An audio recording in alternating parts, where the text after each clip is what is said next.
All right, folks, welcome to another episode of the Paint and Pipette podcast. Great to see you all here today. If you want to drop your name and location in the comments, we can see it and we can hear where folks are joining from in the world. JD Schramm, I see you there. Nice to see you. Hope you're doing well. Yesenia, nice to see you. Excited to dive into this conversation with the amazing Amy Edmundson. Amy, thanks for joining us today. It's a pleasure and a privilege to be here. I'm so delighted and honored that you joined us right on the heels of your second, is it your second sequential award of the #1 management thinker in the world by Thinkers 50? Mehul just said that in the chat. Is that true? That is true. Thank you. Yes, it's quite a surprise, and I'm deeply grateful. Unbelievable. I mean, it's very well deserved. I was emailing with our mutual friend Kelly Leonard, who runs Second City in Chicago, and he was saying that he thought that humility was your superpower. So that's lovely to hear. I love Kelly. We had such a fun conversation last summer. Oh, he's amazing. He's absolutely amazing. I learn from him every single time I talk to him. But today we're here to talk to you about your new book, The Right Kind of Wrong.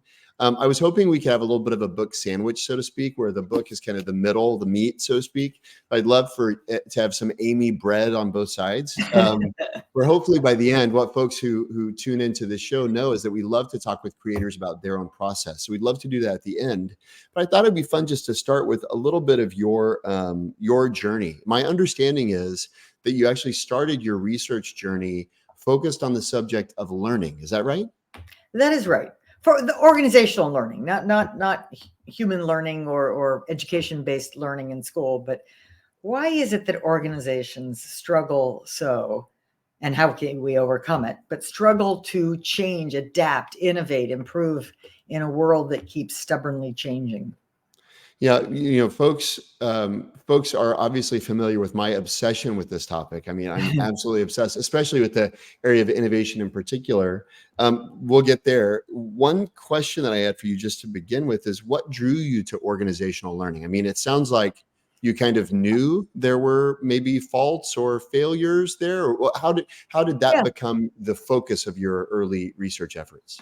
So before I started my PhD program, the 4 years prior to that, I worked in a small boutique consulting company that was very much focused on culture change and in installing teams and teamwork in operating companies, usually very big ones, usually ones with quite a history of success.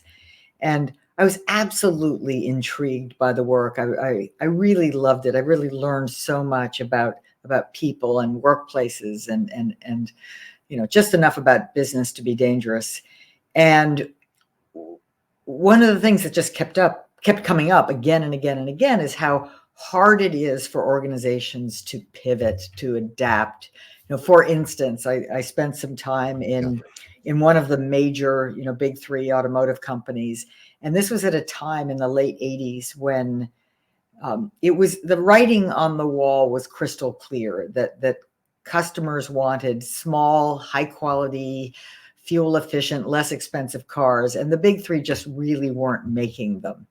And it wasn't that they didn't realize that. It's that they realized it, but found it hard to retool, rethink, it's just hard, right? It's hard when you've got a machine that's producing, especially literally producing, cars and profits and has always been this way.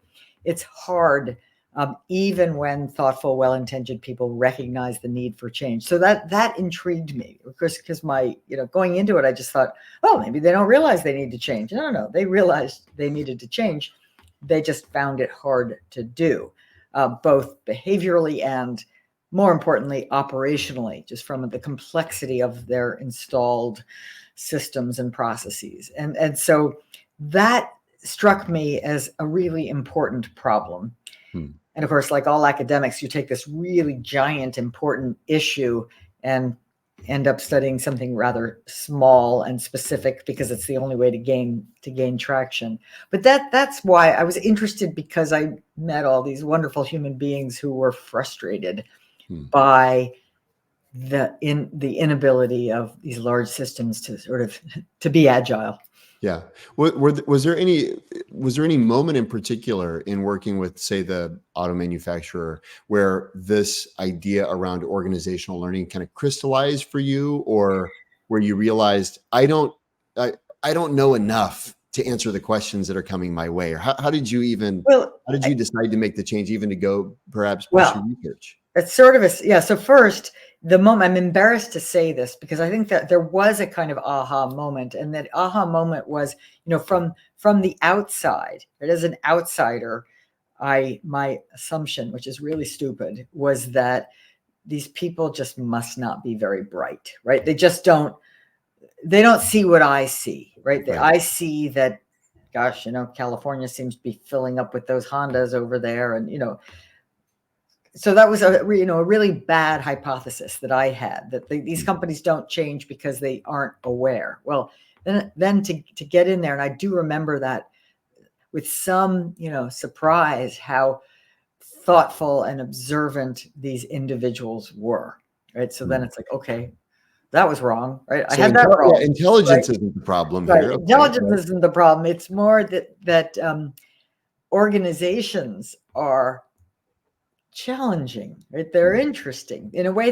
They are built and designed to do one thing really well, and they get better and better and better at it, and then they hit the limits of current practices, and it's not as easy as it was when you were a startup 100 years ago, creating that replicable formula for success, where it was creative and generative and sleeves rolled up and no one could do any wrong.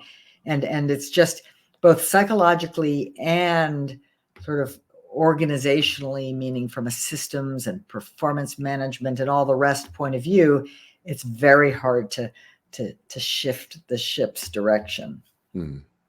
And so let's fast forward a little bit. You step out, you decide to pursue academic study. Yeah.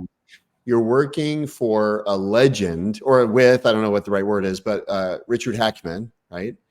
And who, by the way, who's been recommended to me. One of my colleagues at Stanford, Bob Sutton, is a huge fan of Hackman, and we use some of his work in our classes together. What was the research project that really set you in a fresh kind of sense of an answer to this question around organizational learning? I think I should say, yes, Richard Hackman was a big influence, and Richard was an expert in teams, of course. And in a way, his focus was on how do you get effective teams, and his answer lay largely in get the structures right, get the right people on the team, the right goal, good leadership, the right resources, and that little machine will then take care of itself, or at least it will increase the chances of effectiveness. Richard was half the story for me. The other half was Chris Argyris, and it was really, I didn't know Richard before I started the PhD. I had met Chris Argyris and Peter Senge and some others from both MIT and Harvard who were interested in this broader issue of organizational learning.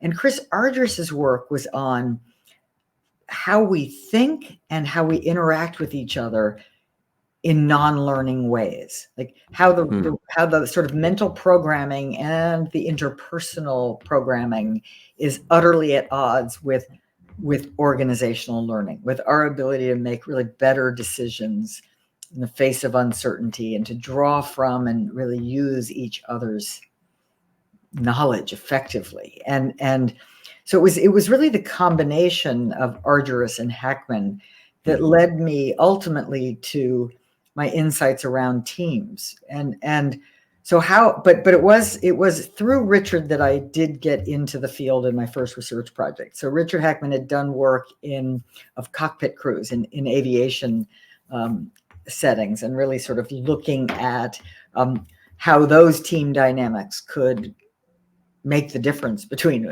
more successful flights and less successful ones, and of course the occasional tragic accident. And so when the medical community in the early 1990s got interested in the problem of medical error and adverse drug events that happen because of human error, they thought, well, who better to contact than Richard Hackman, who had sort of looked at a similar problem in the aviation context. And there are some similarities. There are many differences, of course, but there are some similarities in these two worlds. So they asked the PI, the principal investigator of a big study of adverse drug events, asked Richard Hackman whether he would like to, join and help. And he said he was a little busy, but maybe his PhD student, that was me, might be called upon to help. So I didn't have anything better to do, and I did see a very real connection between error and learning, which is not a new idea, but it's an old idea. And I thought, well, they're studying errors. I'm interested in learning, like organizational learning. If organizations don't learn from their errors, well, they're not learning. So I said, yes, of course, as one does. Well, and by the way, a lot of really great stories begin with, I didn't have anything better to do. So that's a perfectly plausible part of the story. Yeah. I knew I had to do something, right? Absolutely. So that's how I got, that's how I first got into the field with Richard's help. And one of the challenging things, which today seems second nature, was that when I got into the hospital to study teams and started talking to people about their teams, or which team, I'm on the hematology team, but then I'm also on the ICU team over here. And I'm on, do you mean my clinical group? Do you mean and I realized, oh, these people aren't on teams. They're teaming, right? They're teaming up with different people at different times in different ways based on the needs of the work. And so it made it rather challenging to study them the way you'd study old-fashioned teams. So that was kind of part of the challenge as well. So I know that from this study, part of the insights around psychological safety, or as you say, team psychological safety, came out. But it's not that became a part of kind of the zeitgeist as it is now. Really, I feel now psychological safety and team psychological safety is everywhere, and you're credit to you for popularizing it. When and discovering it and sharing, when do you feel like all of a sudden this is something people are aware of? Because it's like you're kind of doing this study, you're probably publishing papers, but it's not like it's not getting into newspapers or things, right? So what changed where all of a sudden people go, this matters, like capital M matters, kind of a thing? Well, funny you should ask, and funny you should say newspapers, because that's when it changed, I believe.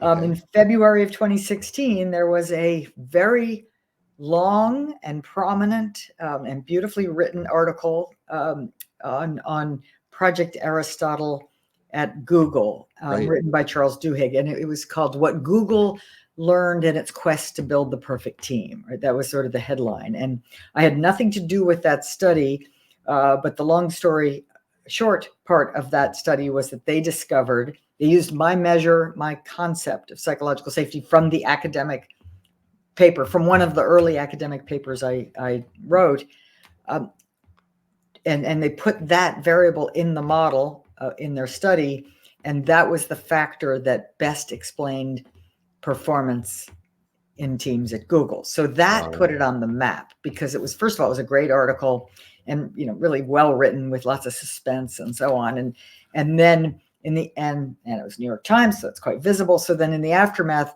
of that, all of a sudden I saw, that in the coming weeks and months, many digital articles on with psychological safety. And then I started seeing Google's idea of psychological safety, and I'm like, right.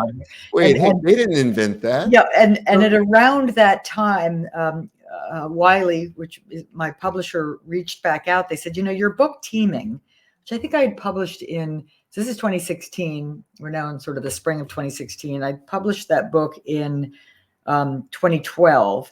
And it was really about the dynamic nature, the dynamic fluid nature of teamwork and how do you manage that. And they said, your book is funny. We publish lots of management books, and usually they sort of, they you launch them, they have their sales, and then, on to the next thing. She said, yours is weird in that every year it sells more than the year before, right? Not saying it was, big blockbuster book, but like there was something evergreen about it. Or like the interest was growing rather than shrinking. So she said, do you have anything else? Like, would you like to write another book? And And it was almost that confluence of those two things where everybody's talking about psychological safety in Google, and Janine Ray at Wiley's calling me up saying, you want to write another book? And I'm like, oh, I guess yes, I think so. I think I'm going to write a book about psychological safety, which I never had thought was worth. There's a chapter about psychological safety in teaming, but I never thought it was worth a whole book, because I thought, I said that, did that, the articles are out there. The articles were well cited in the academic community, but that's different than, as you said, reaching, the popular community and the practice community. So that odd combination, that sort of confluence of two events led me to say, yeah, I think I will write it. I would like to write another book, and I think it will be on psychological safety. And then that became the Fearless Organization. So it wasn't something, it was 20 years after my initial discovery, by the time it came out. Yeah. I love that. I wrote that comment down. I never thought it was worth a whole book. It's such a great comment. It's just amazing. Well, I mean, so as you know from my work at Stanford and Idea Flow, we're really big believers in the volume of ideas that are required to get to a good idea, right? We see that and so to me, failure is certainly psychological safety. Well, we'll get to failure in a second, but psychological safety, what do you see as the connection between, or the relationship between psychological safety and idea generation in an organization? What's the relationship there? Oh, I think it's such a powerful and important relationship. Without psychological safety, which is a belief that you can speak up without fear of humiliation, or being made to feel not good about yourself by colleagues because maybe they make fun of your ideas, or maybe they are tough on you because you made a mistake, whatever, right? That the interpersonal domain is fraught in some environments, but when it's not, right? When you believe honestly that you can be open and honest and transparent and human, that's psychological safety. And so ideation and generation of sort of wild and then ultimately good ideas is inherently interpersonally risky, right? What if I say something and you just laugh at me? Right. What if I say something that you're you're thinking maybe aloud or in your head, that is the stupidest thing I ever heard, right? I mean, I'm going to then only give the safe ideas, right? The things that I'm pretty sure you'll think I'm smart if I say them. So part of, I think, creating the right environment for good ideation is just saying, hey, anything goes, right? Because the craziest idea is one that probably has a foothold onto something else, or a tangent off which we can find something else, right? So making that, that, right? Everybody knows that in the ideation space, but making it, you might think, well, then you don't have to say it since everybody knows it. No. I think you do have to say it to be explicit about that context where we're trying to go wild. We expect more bad ideas than good. And that's how the sport is played. So the notion of more bad ideas than good, and that's how the sport is played. You saying that the Google article kind of brought into the spotlight ideas that you had been sharing for a long time. I had the same experience with Taylor Swift recently, where at some awards speech, she said, "I want everybody to know that it's the hundreds or thousands of dumb ideas that I've had that have led me to my good ideas. You'll never believe how many people are reaching out to me going, hey, what you say is true." It's like, it was true before Taylor Swift said it. Exactly. But it just got blessed. Yeah, exactly. Now all of a sudden it matters, right? How do you maybe we could shift a little bit to failure, because to me, sharing a bad idea, or as Taylor Swift says, a dumb idea, is a micro failure of sorts, right? Yeah. And maybe this is a good point to connect it to. But you said it takes a lot of bad, I can't remember your exact phrase, something like, we're going to generate a lot of bad ideas to get a good idea. How do you even build the resilience to, there's something about failure as an outcome, which is one thing, right? There's also a failure as an input, meaning, I don't know how else to say that, but having the courage to say, I know this is a bad idea, right? But I'm going to say it because I know we're supposed to say bad ideas. Right. It's like a failure as an input almost. Yes. How do you cultivate that failure orientation even at the beginning, not just a tolerance at the end? I think you keep saying things like, the future is unknown, right? That we none of us in this room has a crystal ball. So by definition, we're sort of standing at time zero, looking forward without a map, right? Without a guidebook. So it's being explicit about the name of the game that we're playing, and you're right in that failures can be inputs, not just outputs. But more than in any other aspect of failure, that's a frame issue. I mean, it may, in fact, not be necessary to frame them as failures, right? If an idea doesn't survive the cutting room floor, yeah, it's a failure, but it's actually just part of the process, right? It's part of any creative process. I mean, think about writing a book. I mean, if you write a book, you are absolutely, unless it's not a very good book, leaving way more words on the cutting room floor than end up staying in the actual book. So it's just the nature of a creative process is there's clay or there's stone, and you chip away at it until you find the creative output that you're trying to put out into the world. So are the things that don't make it failures? Yes, in a way they are. But it's probably helpful to reframe them as the necessary ingredients that help us get where we're trying to go. Right.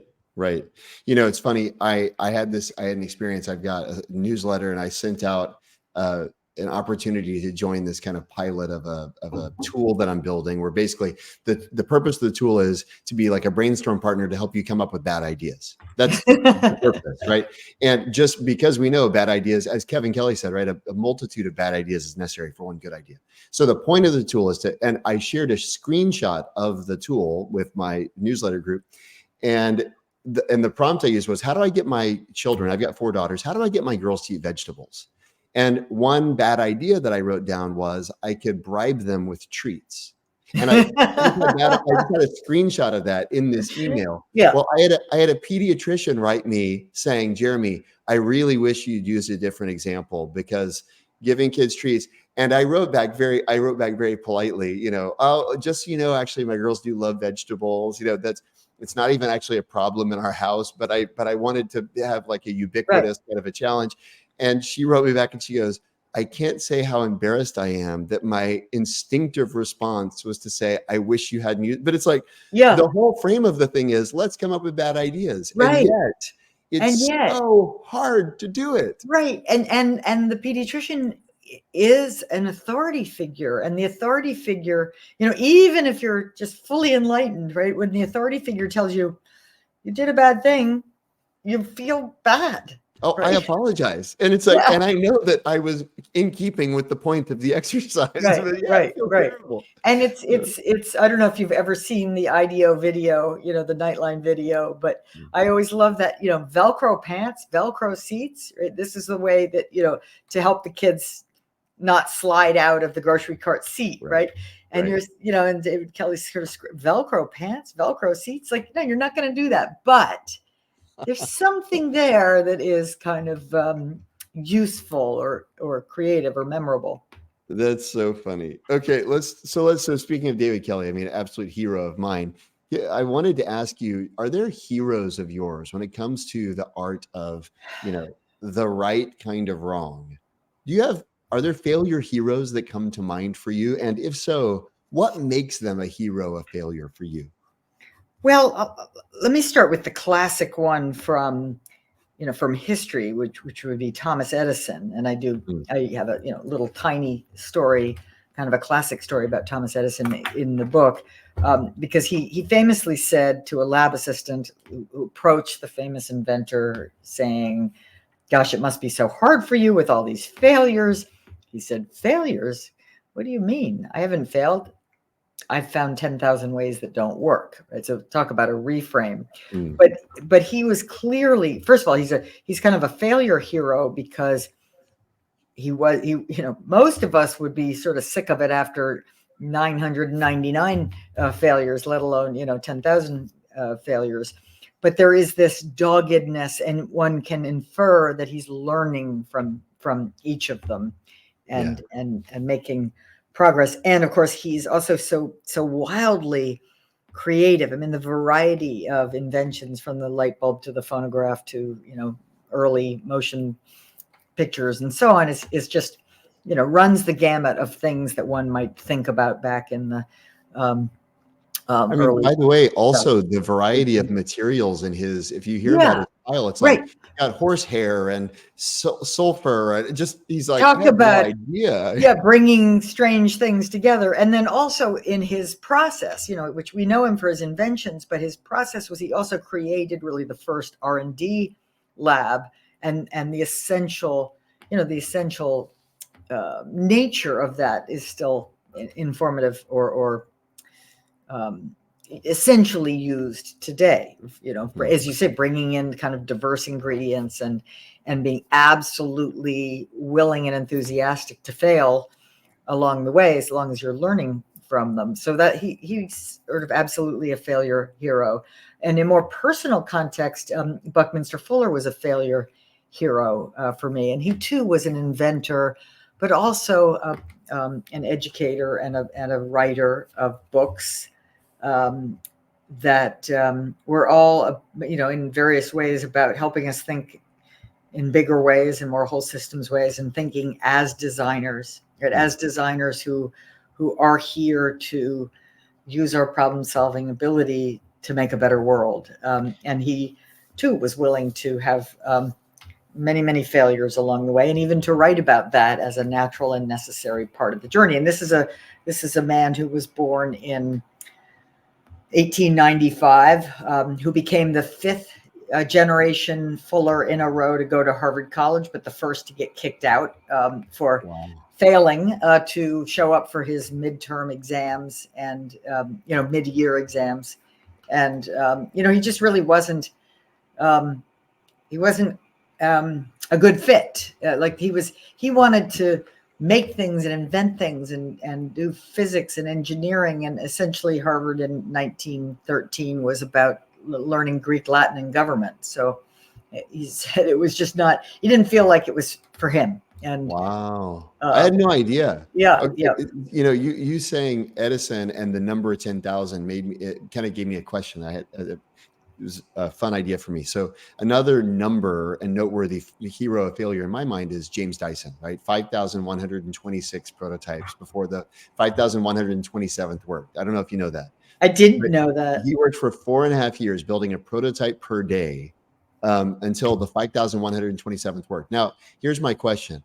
That's a lot of years. Yeah. How do you know and I mean, how many years did Edison, spend with 10,000 things that don't work? Yeah, I don't know. My question is, when do you know whether you should quit or persist? Because I mentioned the Dyson story to Annie Duke, the author of Quit most recently. And she told me, I hate it when people reference that story because he's the exception that proves the rule. The vast majority of the time, you should not build 5,127 versions. So how do you think about, because we hold up these heroes, Thomas Edison tried doggedly 10,000 times, and yet it's almost like survivorship bias, right? There's probably a lot of people who tried thousands of times whose stories we don't know because it doesn't work.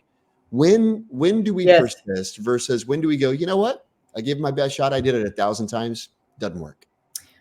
Stephen Dubner recently called this the grit versus quit, right? And when do you know? And it's just lovely to have the rhyme. But I've thought about this a lot, and I'll start by saying there's no right answer in a technical sense. It's judgment, right? It's a judgment call. And then I will say with some confidence that it ought to be a team sport, meaning that the judgment should not be one you make alone. You almost, because it's judgment in the face of uncertainty, you almost certainly need others' judgments to help you figure it Mm. out. Mm. To help you answer the question of, is this a smart course of action to keep going? Now to the technical part. It is a smart course of action to keep going if you have legitimate kind of, I'm going to say, sufficiently rational, evidence-based thinking to support why and how that those next attempts could work. Right?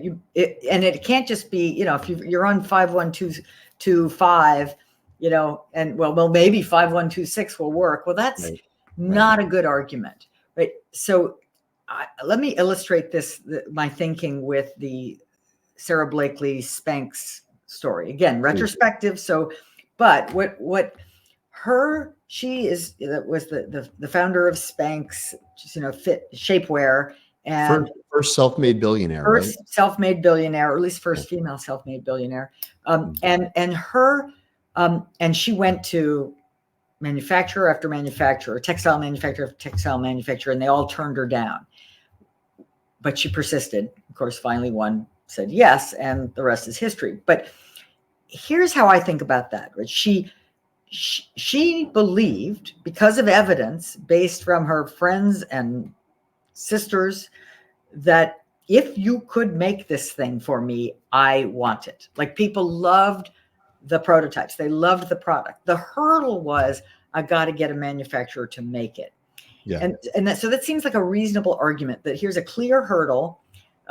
Nobody's taking me seriously yet, but someone ought to see the wisdom in this product, particularly with these kind of rave reviews from, albeit a small sample, but a motivated sample. Yeah. But in contrast, let's say it's Sarah Blakely, and she's got these tights, and her friends aren't interested. They're indifferent. They don't care. Nobody wants to make it. Nobody wants to buy it. You just really can't drum up any interest in your thing. Then the obvious right answer is quit. But so I think you need to be able to articulate that the hurdles are ones that, if overcome, will have a clear benefit, right? Yeah. If I can get an electric light bulb, you're transforming nighttime, the evenings. It's right.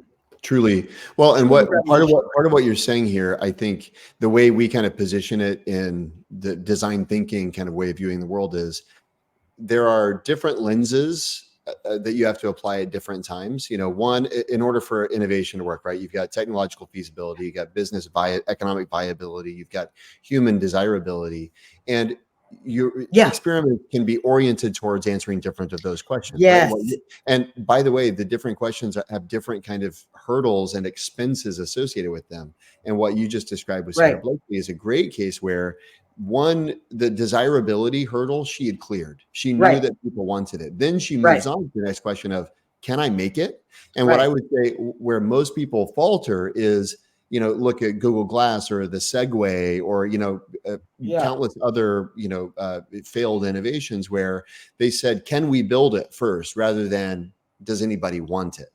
And so for us, there's a big question of sequencing those. You have to eliminate risk, but which risk do you eliminate first? Should Sarah Blakely start out on the kind of manufacturing assembly line without ever validating whether a human being wants it? No, wait, that'd be crazy, right? Because then you're skipping the empathic design part, or that appreciation for what potential customers or users, the problem they're trying to solve, right. In their lives, that is for them real and meaningful, and they would pay something to solve it. And if you can glimpse that exists, and you can glimpse a solution, but there is and will be hurdles in your way. And I guess the Dyson story falls into that. It's a little hard to believe it's really 5,126, but because especially since there's so many vacuum cleaners or hair dryers or whatever already out there, like, do we really need is it really going to be that much better and that much more attractive? And then you better be able to explain, yes, it is, and here's why. Right. So we've talked about individuals. Maybe let's go to the organizational level. Are there organizational heroes of failure that you hold up as these folks do it well? Well, I hate to be unoriginal, but IDEO is always pops into my mind first, and Okay. it's not, Okay. I had the always, I mean, I knew about IDEO long time ago, but when I spoke at a design conference 20 odd years ago and met the Douglas Dayton, who was then the head of the Boston area studio, then I got to know them even better because he invited me in to write a case study and help them analyze a project failure. And so then I got to know them quite well. And of course, to know them well is to know that they really mean it around, failure's okay. And Yeah. it's, it's Yeah. it's part of the game, and the playful ness of wild ideas and bringing people with different expertise together. I mean, I just love that. So they certainly rank up there. So for folks who haven't had the privilege, Mhm. like you or I have, to kind of be inside a little bit, when you say they don't just they take it seriously, what are the kind of behavioral or interpersonal evidences that they walk the talk, so to speak? Well, Or which is to say, when you're if one of our audience members just got plopped in the middle of an organization, yeah. what are they looking for as evidence of this is a safe place to fail here, or this is Yep. I am on the grounds of a Yep. hero of failure? There's a playfulness, which is a lightheartedness, an obvious willingness to say silly things, to experiment, to try things. You'll hear laughter, but not ever of a mocking kind. Right? We're never laughing at anyone, but we're sort of laughing together at the things that didn't work, anyway. So there's a just an ease of experimenting and calling out the things that don't work without it ever feeling painful. There's likely to be collections of people who have different areas of expertise and background, right? You're not going to see all of the electrical engineers in one corner and the marketing folks in another, but that they're likely to be on teams together and sharing their knowledge and ideas with each other. Is it so? One thing I was thinking about as I was reading your book is, if I was trying to ask myself this question, I'll ask it of you. You probably have better answers than I do. If I wanted to create a failure diagnostic, so to speak, or how do I know if I'm getting better, or what am I even measuring in order to know whether am I Wow. improving in regards to failure? Am I regressing in regards to failure? Oh, that's a great question. So my first instinct was to try to answer the question, a healthy failure culture. And that starts to look almost identical with psychological safety. And I know how to measure that. But then I thought, that works too, but go ahead, keep going. Let's come back to that. But then I thought, wouldn't it be interesting to really measure, if we could really measure your failure performance? This is what we would want to measure. We would want to measure, first of all, that there's a healthy, and this would probably have to be subjective, I think, but a healthy number of intelligent failures, right? That not everything is not going well all the time, or that would not be a solid, A+ failure performer, because then you're not no trying. failure is a failure. No failure is a failure for sure, right? Because that of course creates the risk of stagnation, of obsolescence in the future. So no failure, and then we'd want to assess the type of failures that we're experiencing. So let's say we pass the test. We're not worried. There's no evidence that there are no failures. So we're okay. We're good to go. Now, what kinds of failures are they? And I identify in the book 3 kinds of failure: basic failure, complex failure, and intelligent failure. And in an ideal world, which we don't live in, but in an ideal world, all of your failures would be intelligent, right? And in order for that to be true, It would not be that you're perfect at the other stuff. It would be that you are good enough at catching and correcting deviations in a timely way so that you've caught and prevented most of the preventable failures that could have happened otherwise. Right? So you're really vigilant and alert and able to catch problems in especially familiar territory before they cause problems. So could we, it's hard to measure the dog that didn't bark, Right, exactly. It's like, how do you measure the number of bad failures averted, right? And one way to do that, I mean, one way I've seen that done in healthcare is to get very serious and very cheerful about near misses, because often, near misses off in a normal, underled, undermanaged setting don't really get reported because there's still deviations, right? There's still a gap between what happened and what was supposed to happen if you had a near miss. But if you go out of your way to frame near misses as good news rather than bad, as good catches, rather than, oh my gosh, we screwed up, but thankfully we caught it in time. Look at what could have happened. Yeah. Right. Then people are more willing to speak up about them. And then you actually get a data set, if you will, of failures or potential non-failures, but potential failures that didn't happen, thankfully, but that were on their way to happening, and you can learn from them. You can learn from where you really can learn where the vulnerabilities are. So, an A+ player in the failure space would be an organization that's far more aware than its counterpart of where the vulnerabilities are, where things could go wrong in consequential ways, whether from an economic or a human safety perspective. And, you're just sort of unusually good at catching things, before the worst thing happens. There's almost like what I'm hearing is a healthy paranoia, Yeah. What is it? Is it Andy Grove? Only the paranoid survive, right? Exactly. There's like a healthy sense of we're about to be disrupted. That's right. We're about to be in trouble. I mean, I love that idea, and that, that book title is very provocative. I wish, maybe it's like the pediatrician, I wish it was a different word, because paranoid has a kind of clinical negativity to it. But the truth is, you could say, only the realistic survive, right? Because it's realistic to know that you don't have a crystal ball. And because you don't have a crystal ball and you're operating in a VUCA, volatile, uncertain, complex, ambiguous world, the reality is things will go wrong. Very likely, you may not hear about it, but things will go wrong. So instead of it being about paranoid, it's about being realistic, scientific, smart. So we got a number of leaders here who are members of our community who may be saying things like, you know what, if I diagnose my organization right now, we don't have a healthy failure culture. What if someone, so it's one thing to kind of start, like I think about Pixar as kind of the quintessential example of starting from scratch, blank sheet of paper, building it from the ground up. Right. And we had Ed Catmull on the show, and he talked about their brain trust meetings, their dailies, and they've got a number of practices that they were instituted from the very beginning. And it seems those are resilient, robust. I know you've mentioned Pixar as well before. Yes.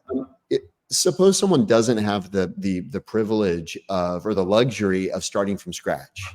And they're actually starting from, they've got an existing structure, they've got existing interpersonal dynamics, they've got existing culture, policies, but they want to call it a failure renovation or a failure overhaul or psychological, insofar as they're somewhat, associated psychological safety overhaul. Where do they start? What are kind of some of if you thought about like Pareto principle, kind of first things that you could do that have the biggest impact to start to shift the culture in a different direction? Where does a leader start? Well, I want to stay away from sort of one thing kinds of recommendations, but first thing is probably fair. But I would say it's hard and we know it's doable. Right? And I'll give two examples of we know it's doable. One from my own research, one from Bryce Hoffman's amazing book, American Icon, about the turnaround at Ford. And I'll start first with my own, which is Children's Hospital and Clinics 20 odd years ago became a leader like an organizational leader in the patient safety movement, I would say. So back again to the early days of realizing that people were being harmed while they were in hospitals by error in a just epidemic way that nobody had really fully appreciated before. And so once that awareness started to seep out, then a few pioneers decided, what are we going to do about it? And it's not easy because complexity and all the rest. But so what did at Children's Hospital and Clinics, a leader named Julie Morath sort of stepped in and came in from the outside and just started, and I think this is the place to start, started educating people just early and often on reality. That the reality is healthcare delivery, especially hospital healthcare delivery, is a complex, error-prone system. Right? Like it or not, things are going wrong every day in every ward, in almost every process. That is not, it's neither shameful nor, bad in a moral sense. It's just true. It is existential reality. Yeah. Right. And working together, we can't change the complexity of healthcare, but working together, we can really do a better job of speaking up quickly and passionately to catch and correct. Right. So it's really about. So what this is about is framing the work as the either uncertain or novel or complex or interdependent work that it is.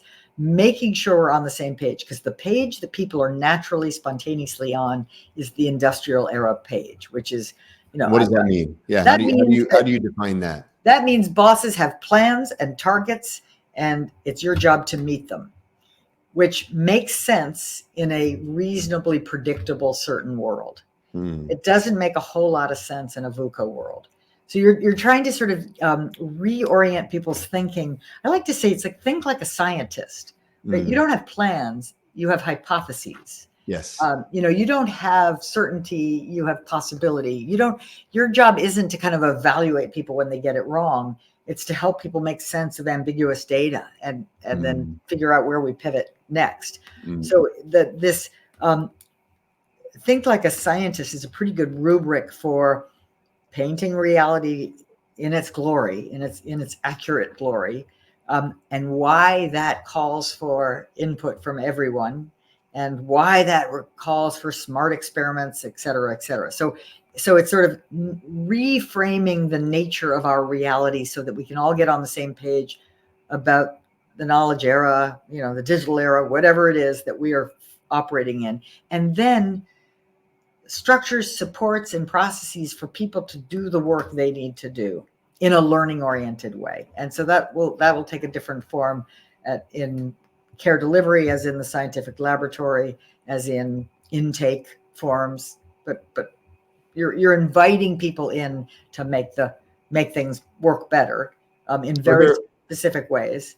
Are there kind of meta categories? Like I think, for example, I've heard you talk about 3M's practice of having kind of biannual science fairs. Like obviously science fair doesn't work in a hospital, but is it that's a great example. like a principle like regular gatherings to show unfinished work? I don't know. I'm just making it. Absolutely. Right? I mean, again, I think you can make up the right structures and convening activities that make sense in your industry or your company, rather than a one size fits all. So for example, I went to Boston Medical Center a couple of weeks ago, and they were having a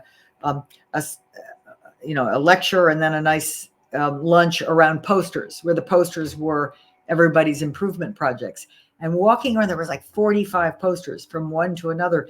These were all, teams of people who teamed up to make a measurable difference in some activity that really matters, ranging from hand washing to handling family challenges, right? Like really different kinds of things. But coming together around that lunch and walking through that gallery of posters celebrating that learning, that work, is very powerful experience and statement, about who we are, what matters. We're not just going through the motions of like, let's do our work, right? No. We're doing our work, but we're doing our work as a learning process, a learning journey. You know what you're kind of making me think of too is recognizing that the leader's job is to design the organization and recognize that they're not going to get it right, but if they're in the game of attempting to design it, like Ed, one of my friends who runs a apparel company had asked, how do you create a brain trust when the product that you need to get context for isn't a movie? How do you give sufficient context when you want to have a brain trust around a shoe? And you know what Ed said? You'll love this. Never forget you asked that question. And what he meant was the leader's job is to be wrestling with, how do I give people sufficient context for that kind of feedback, right? And to me, it strikes me that part of this, you go, it doesn't matter if it's a science fair or whatever the mechanism is. The important thing is that there's someone who's trying presently to develop mechanisms to accomplish some outcome, and then actually attending to whether the mechanism delivered the outcome. Right. And just whether it's a shoe or a movie, you're saying, we don't know yet if this is any good. Like we need you. We need your input. Right. So you're building in a sense of humility and curiosity about the developing project or process that sort of says, we love it, but hey, please come and shoot holes in it, because we'd much rather do that inside the organization than later in the market. Right. It's going to be a lot more painful when the analysts are shooting holes in it. Right. Okay. I want to do a lightning round of just see if these words trigger anything for you positively or negatively potentially.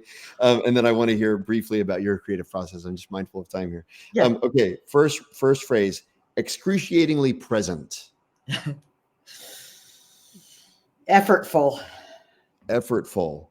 Say one more sentence about that. Well, it's necessary and actually, I think, exciting, but it does take effort, right? So you can't be excruciatingly present in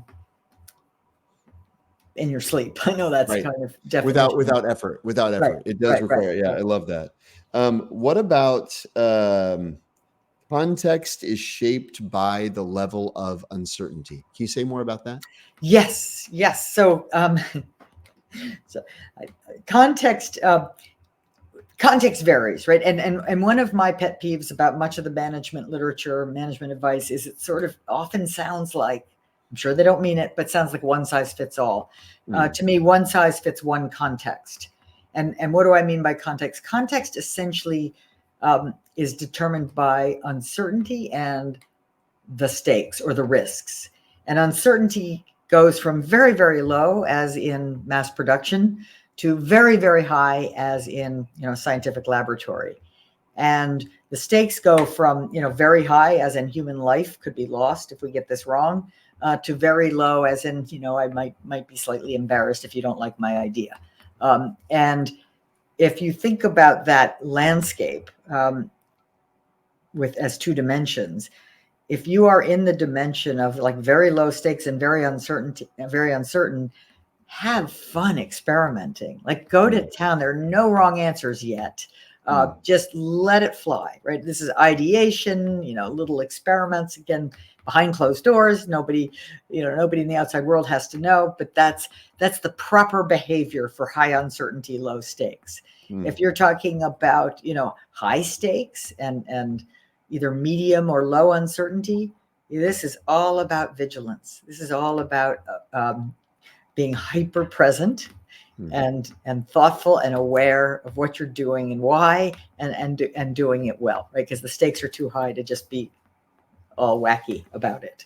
And I could go on from there. So it's about really just, and you can do that in 2 seconds, right? What's the uncertainty around here? What are the stakes? What does that mean for me? And then allow that kind of where you are on that map to inform how you shape your options, right? It gives you either enormous leeway or not so much leeway, and it's a different mindset. Right. Well, it reminds me, I was talking with Astro Teller once, who's as you know, at Google X. I know you wrote about him a little bit in the book. And he told me, I used to give an hour-long innovation lecture. He said, now I do an innovation lecture in 1 minute.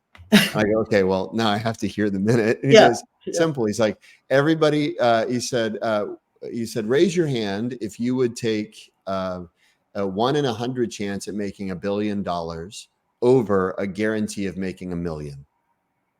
Everybody in the room raised their hand. He said, that's because you have it's the expected value is 100x, whatever the Right. math is. Right. Maybe I got the numbers wrong, but the expected value of that calculation is 100x if you take the chance. Right. And he said, now keep your hand up if your board and CEO and management team are fully supportive of you making that decision. And he said, almost always their hands go down. Right. He Right. said, you don't need an innovation lecture. You need a new manager. but which is to say the context, right? And the then, context drives so much of what are we talking about here? But then I want to ask one more question is like, how sure are you that your manager, your CEO, your board, whatever, think that, right? I think oftentimes people project onto the higher ups, whatever that means, that they won't let me, right? Yeah.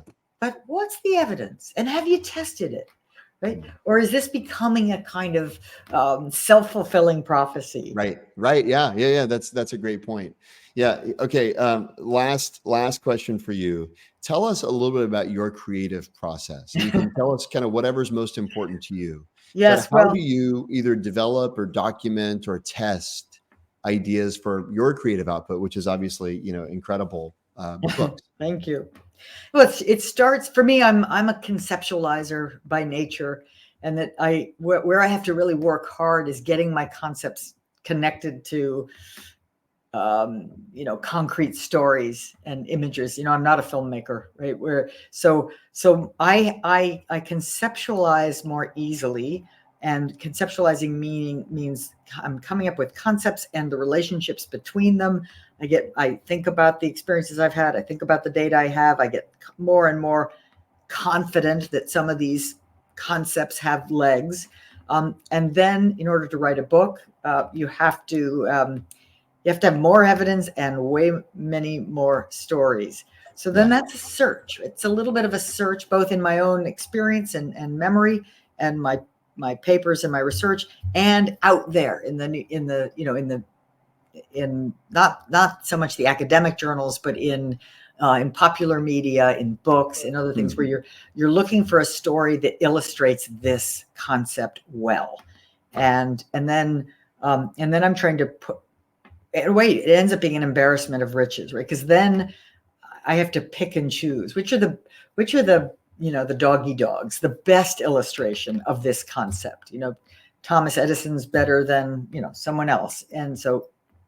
And the whole set of stories and studies and examples needs to have proper diversity of industry and people from different countries and races, and you don't want every story to be a white man. So so it's all of that, and so things that ends up being a very big catchment that then most things end up on the cutting room floor.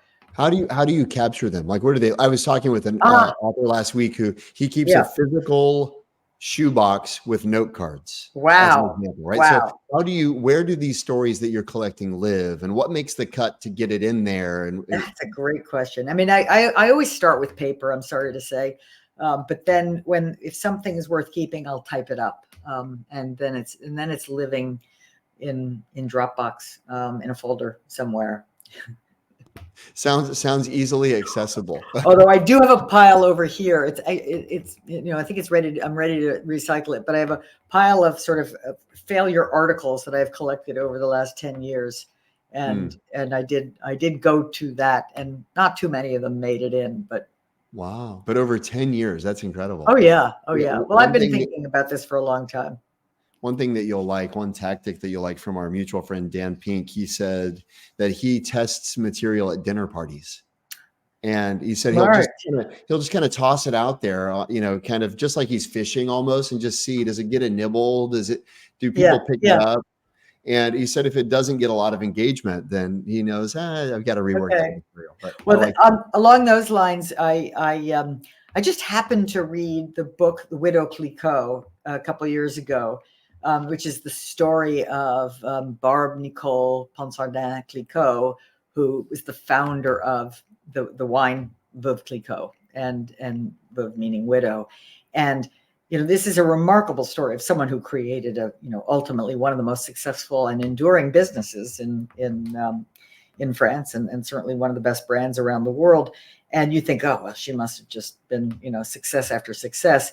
Turns out, no, it's like failure after failure. So I thought, okay, this is a great story. And then a la Dan Pink, for some reason, everybody just loves that story, right? So it became one of those things, like as soon as people hear about it, they want to know more.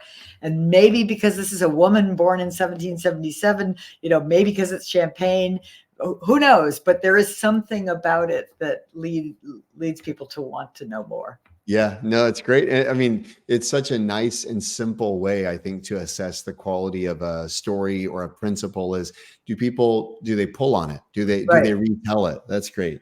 Amy, I know we could talk for a lot longer, but I want to be respectful of your time and everybody else's. I want to thank you so much for making it. Thank you, everyone who joined us today. And again, I'll plug the book one more time, Right Kind of Wrong, available now. Amy Edmundson, 2-time #1 management thinker in the world. I am so delighted to have spent the last hour with you. Thank you for making it happen. Thank you so much for having me. It's my pleasure. I hope you have a wonderful day.